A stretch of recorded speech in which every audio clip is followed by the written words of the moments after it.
What's going on Facebook Live? As I promised, I said I was going to go live around 6:30 and go ahead and speak on about Mr. George Floyd. It's a difficult thing to deal with, man. I've had to pray for strength all day long, y'all. All day long. And like I said, I didn't really sleep much last night because I know it was over 800 people that sent me that video. And I know I spent time being with family and friends.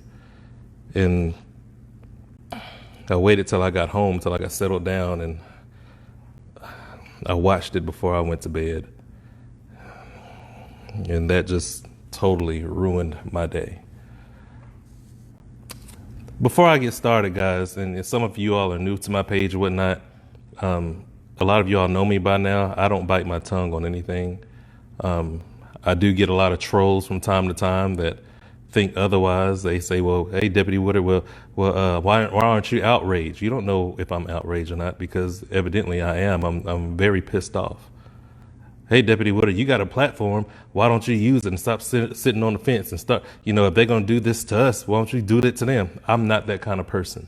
I don't fight fire with fire, and I don't bring hate into my page. I don't fight people with hate. But you need to talk to some of your fellow officers or whatever and tell them to stop killing people. People don't understand. Every cop, every police officer does not know every police officer. I don't know any of those police officers up there in Minneapolis.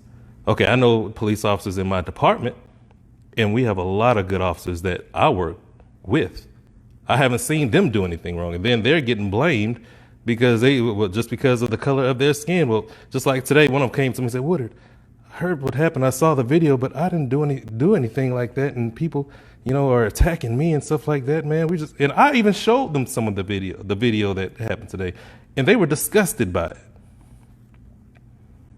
So, I know people say things like, well, you're probably one of the ones who just stand around and do nothing when you see your coworker doing wrong. I have some very good coworkers. I can't speak for other people in other departments, but I can speak for Brian Woodard. These words coming out of this mouth is not any other department out there. I'm only speaking for myself. I'm speaking for Brian Woodard. Now, some people might like what I have to say, and some people might not. They might not like it, and that's okay, because you have a choice of whether you want to stay or turn the page. Now, I watched that video of Gregory Floyd, and it is hurtful. He should still be alive today. He should still be alive today. There shouldn't be any reason in the world why his mother and his family should have to bury him, because he should still be alive. Yes, I'm saying it. And I'm not really hurt as a black man. I'm not hurt as a businessman. I'm not even hurt as a policeman. I'm hurt on the inside from what I saw as a human. Just like Gregory Floyd, just like Mr. George Floyd. Mr. Floyd was human. A human being whose life was taken senselessly. Now, on this page, I have a lot of joy.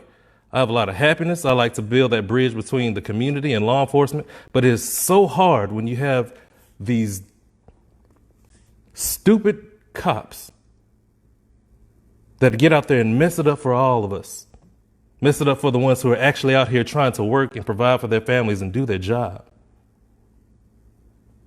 I wrote some of these words down from what I heard in the video. And I thought about this all day, from the words that were coming out George Floyd's mouth. I'm about to die. There was a man in the audience on the curb that was saying, man, look, y'all don't handle him that way, because I had a friend of mine, he died just like that when the police was doing this to him and doing that to him. And Mr. Floyd said the same things. Well, I'm about to die the same. He said that. He also said, I can't breathe. My face. Just get up.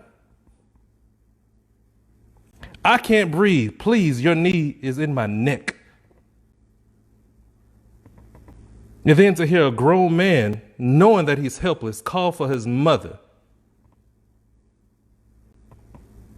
Mama, mama.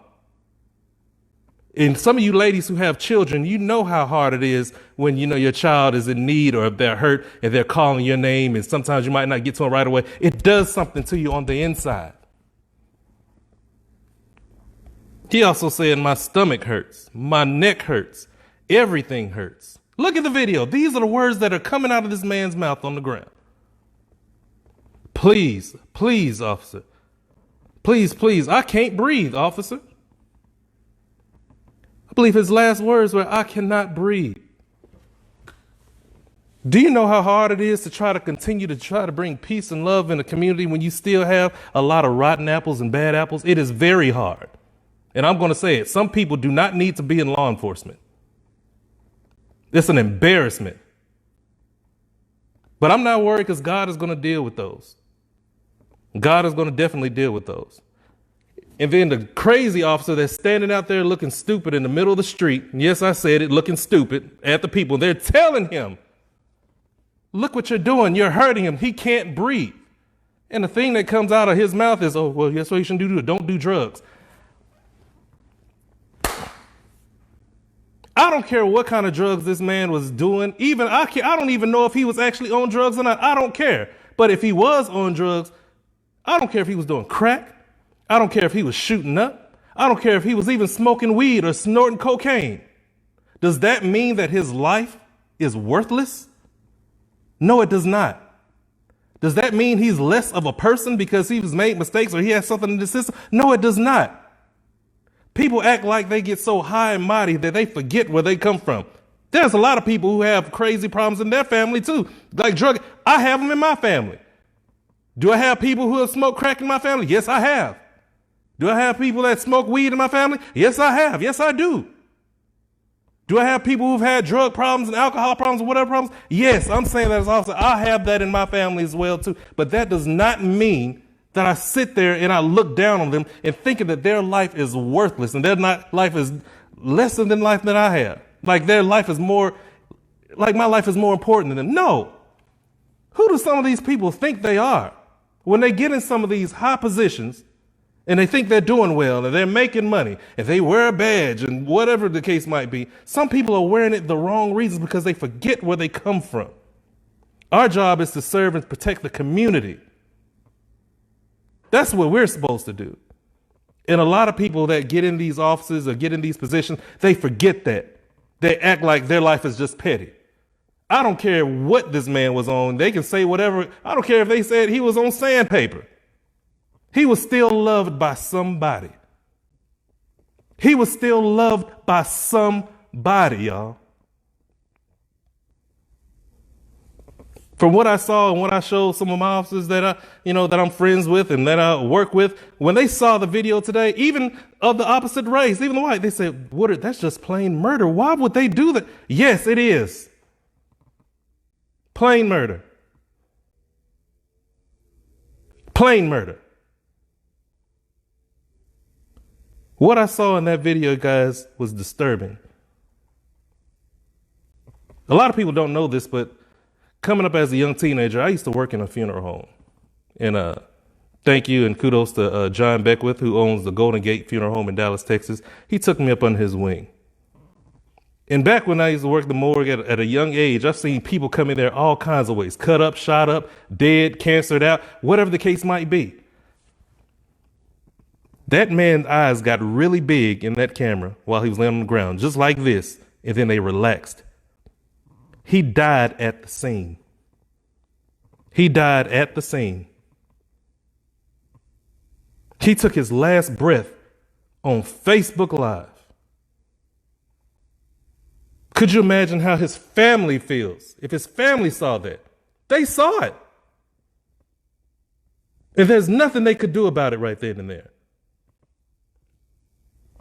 Minutes went by. This officer still has his knee inside this man's neck. Do you know how hard concrete is in the street and you're putting your body weight on it?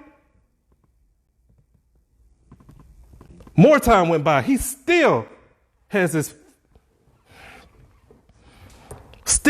knee in this man's neck. The paramedics even get there. The paramedics get there. He still has his knee in this man's neck. You even see a paramedic come and check his pulse. This officer's foot or knee is still in this man's neck, y'all. The only time he gets up is when they pick up his lifeless body. Death had already settled in and taken over. And of course, none of those people out there were doctors, because anybody knows, even if you die at some scenes, you still get pronounced dead at the hospital. A doctor has to pronounce you dead. I saw death right there because I've seen death at a young age and as a police officer. But I've seen it first when I was younger. I know how death looks in the face. And what's so disturbing about it is there are people that wanted to help. Don't get me wrong. People on the sidewalk tell, hey, look at them. They're telling this officer that, and you still have your dumb behind with your knee in this guy's neck while he's lifeless on the ground. So already gone. Death is already taken over. But it's sad that people wanted to go ahead and help and they couldn't. They could not help because they were afraid. That officer took his mace out. Hey, get back there. It's just like a spider catching his lunch. You better not come near it, or a dog getting his lunch. If you come near what the dog already has in his mouth, guess what? He's going to growl at you. I've seen a lot of stuff on Facebook. I've seen a lot of stuff in the street. I've dealt with a lot of stuff throughout my whole life, but I have never seen something so heinous just like that. So demonic. And like I said, I don't care what that man has done. When you have your hands behind your back and your face down, ladies and gentlemen, you can pass out and not wake up. We learned that in the academy. It's called positional asphyxiation. Positional asphyxia. For those who are police officers on this page, corrections officer, especially corrections, jailers, people who's working prisons, prison guards, you all learned about positional asphyxiation because I taught it. I ran the academy when I worked for the state jail. I used to be a correctional officer as well.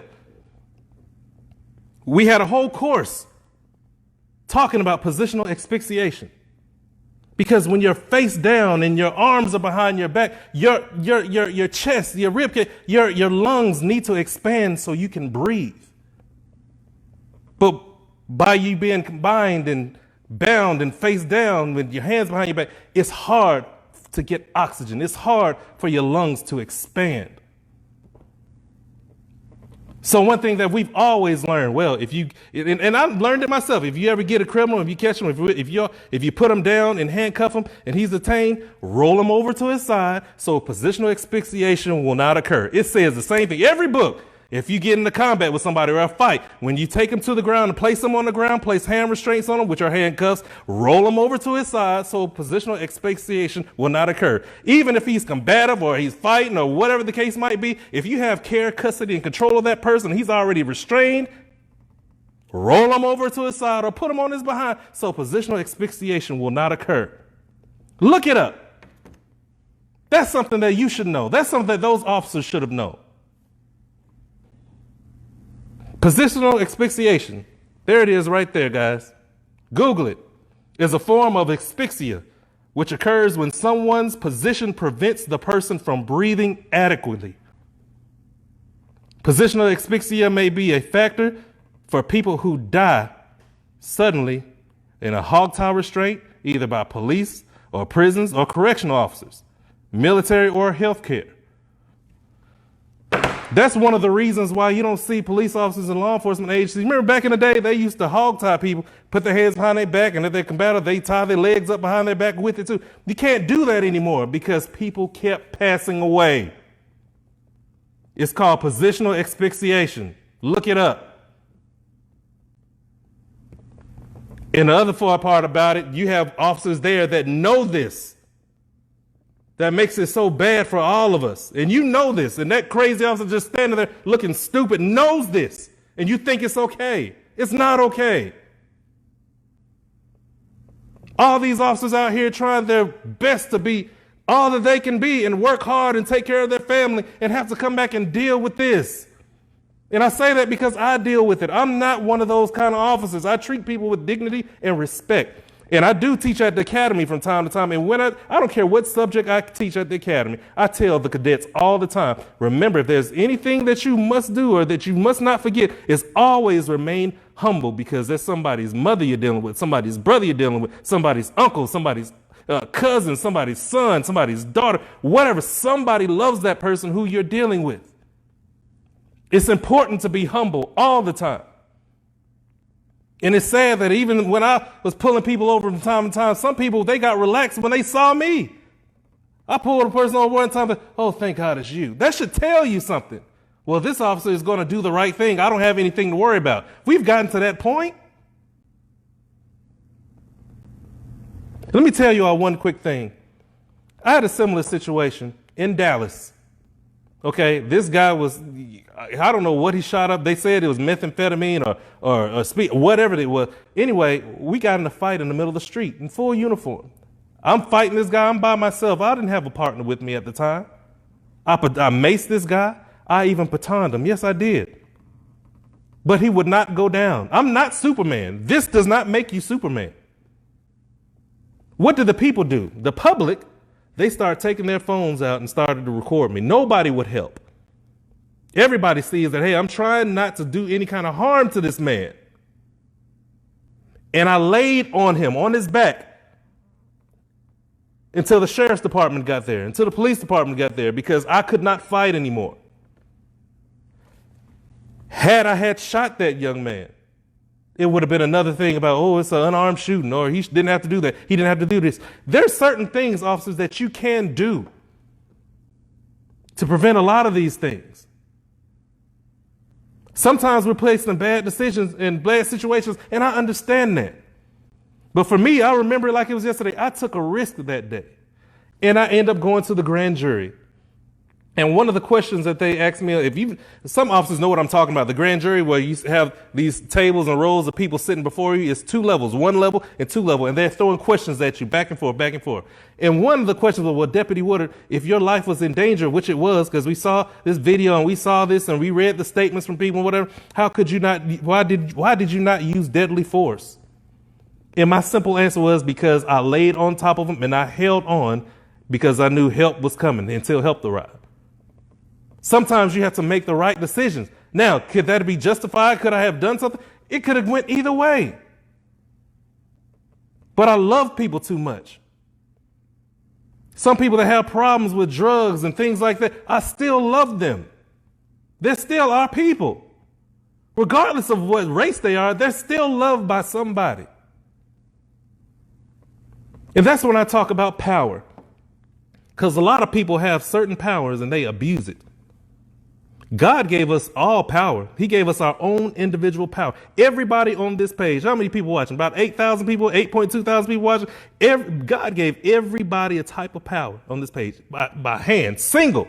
He gave you power, you power, you power. And it's about how you use it. Even back in the Bible days, he gave certain ones power. God gave Samson power. He gave him the power of strength. He gave David power, the power of being fearless with a slingshot to take on a giant. He gave Noah the power of obedience and do what I say, because he built that ark and he listened. God gave Moses power in a staff to divide the Red Sea. That's unimaginable. God even gave his son power to come down here and die on the cross for you. He even gave him power to raise the dead, to raise Lazarus, to make the blind man see, to turn water into wine, to die for you, so because he loved you that much. A lot of people don't know what to do with the power that they have. Even nowadays in time, you got Martin Luther King, when he marched, God gave him the power of speech to bring people together in a good voice.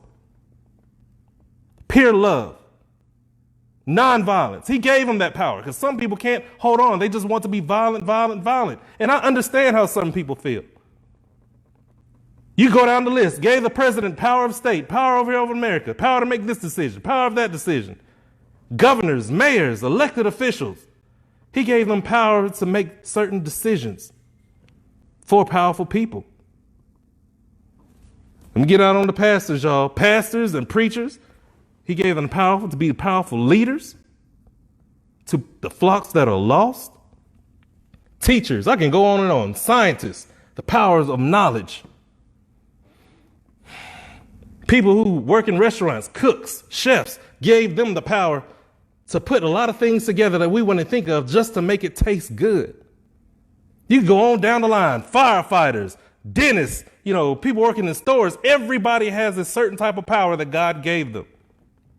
Then we come down to what the situation is now with police officers. God gave us power too. Blessed are the peacemakers. He gave us the power to not be afraid, but to put our life on the line. He also gave us the power of arrest and authority to keep people safe. But some of those powers that some of these officers have, they're abusing it. The kind of power that God gives each and every one of us, we could do two things, one or two things. We could either use it the way He intended us to use it, or we can abuse it. And when you abuse it, it causes people to hurt. It causes destruction. It causes sadness. It causes pain, because the power He gave you is powerful.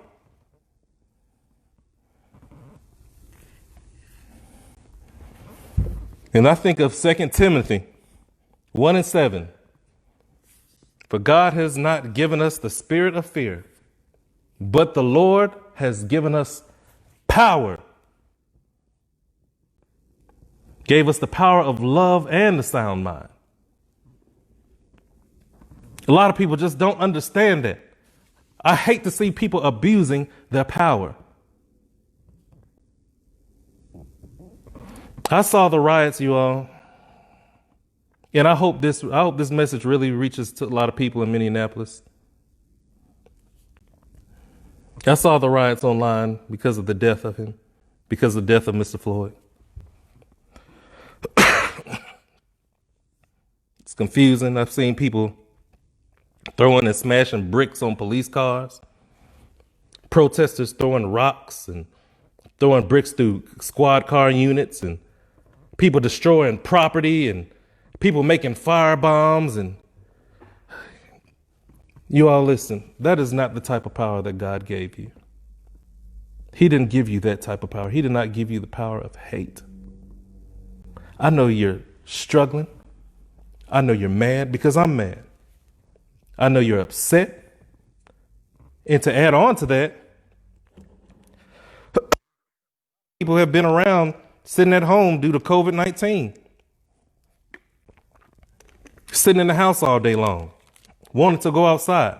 You've already been frustrated. You already got a lot of agitation in you. I understand that. But I'm asking that young man that's part of that riot and that's planning on rioting again, because I know a lot of these young people, they have that kind of mindset. Hey, young man, please, man, put that bottle down. There's no need to destroy anything of what people worked hard for. That young lady with that spray can doing graffiti and spraying these police cars and things like that, put that can down, because it's not going to help the situation, you all. That's your community. To my brothers and sisters, don't destroy their own buildings. Don't destroy your own places of worship. Don't destroy your own stores. Don't destroy your community. Because when you bring hate into it, not only does it affect you, because you don't see it right now, but it affects other people. Prime example, now that you have rioted and let's say you destroyed everything, and you destroyed the stores, you destroyed this and destroyed that. Well, did you think about your senior citizens? Think about grandma. Grandma is a diabetic. She needs to go to the store to get her insulin so she can live. And she can't do that anymore because it's destroyed by looters and protesters and people acting crazy and destroying the businesses. She shouldn't have to suffer, y'all. There's single moms out there. Single moms are very powerful. They hold it together. They can make two ends meet from time to time. It's hard, but I know the struggle is real. but they still need clothes and diapers to feed their children, for food, and they need to clothe them and bathe them. They need soap. They need utilities. They need things that they have to get from the store to take care of their kids. But they won't be able to do that if you destroy your community.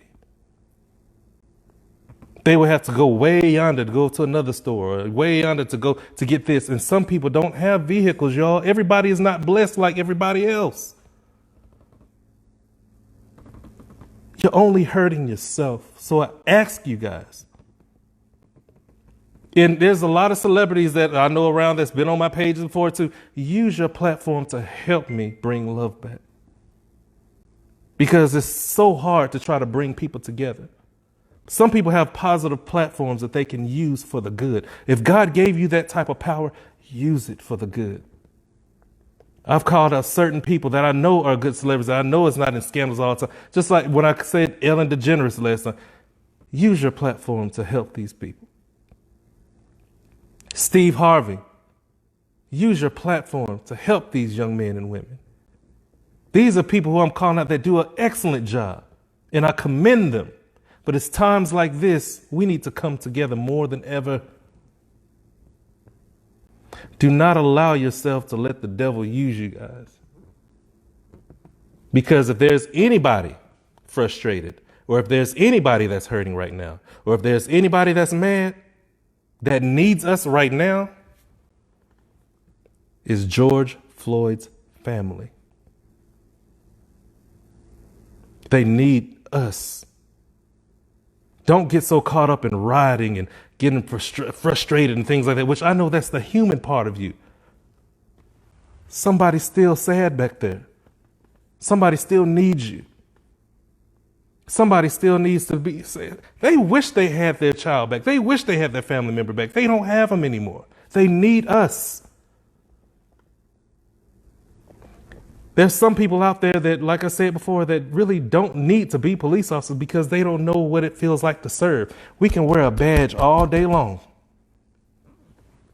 But if you don't have a heart up under that badge, then you need to get out. It's not the career for you. You need to find something else to do because you're hurting us all. You're hurting us all. And you're hurting it for people like me that try hard to go ahead and try to help people, encourage people to overcome certain things like this. It makes it harder for me. And not only does it make it hard for me, I get challenged with it too, because I get hate mail because I'm a cop. I get this in there. I get this. Yeah, you just like that. No, I get all that. But if you don't have a heart up under this, this is not the career for you. And let me say this to some of these young folks out there. All cops are not the same, baby. All of us are not the same. I can't be blamed for what the other officer does or what another cop does. I can't be blamed for what a cop does way across the country, but I get blamed for it. I'm only human as well too, but all I can do is do the right thing. It shouldn't be to the point where we have to prove to you that, hey, we're the good guys. We need to start praying these demonic ones out. And for those of you all that feel that it's okay, oh, it's just another, ain't nothing gonna happen, whatever, watch and see how God works. There are people on this page right now that have no idea how it feels to lose someone who you love so much.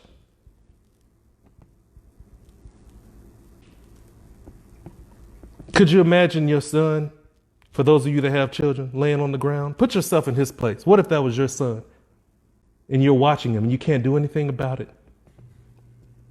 What if it's your daughter and you're watching them and they're pleading, they're calling for your help, if there's nothing you can do and you want to go over there and save them, but you can't because you're afraid of retaliation? You think that, hey, you're going to be done the same way.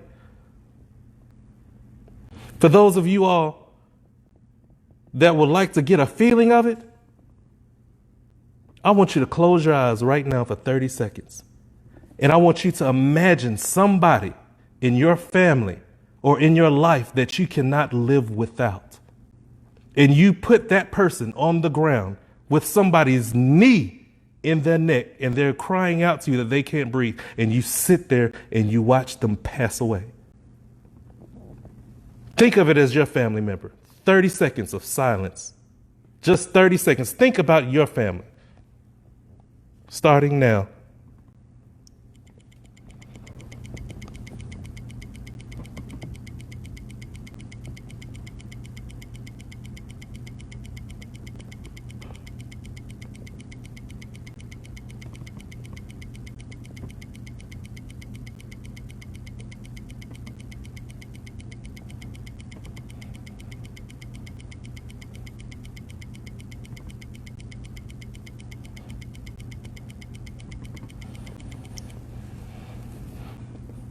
It's not fair and it's not right.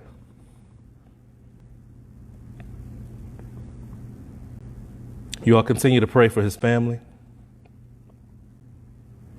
and continue to use the power that God gave you for the good. But this too shall pass, you all. Troubles don't last always. Yes, people still hate me because of what I do for a living, but I'm not them. People dislike me because they feel that they should have chose a career path for me and they thought that I should be something else, but I'm not them. But even in this, I'm still going to be able to serve my community, and I will serve my community with respect and honor and integrity. There's a lot of great cops out here that don't get recognized for the great work that they do. All you see online is the destructions and killings. That's what they're feeding our minds with. Yes, it's bad, but sometimes can people get a break? There are a lot of great people out here that are not getting recognized for all the good work that they do. But they don't want to show you that. Their ratings go up when it's destruction and hate and harm. I just wish the media could. I just wish the media could shine a positive light on positive people that are doing positive and powerful things. I love you guys. Even the trolls, I love you guys as well too, because even if you're saying, hey, well, I can't stand you, or you a cop and blah, blah, blah, blah, I hate you, you know what? You can hate me all you want because I still love you. And if it came down to it, I'll still die for you. I'll still put my life on the line for you. Why? Because that's what I'm sworn to do. I don't pick and choose.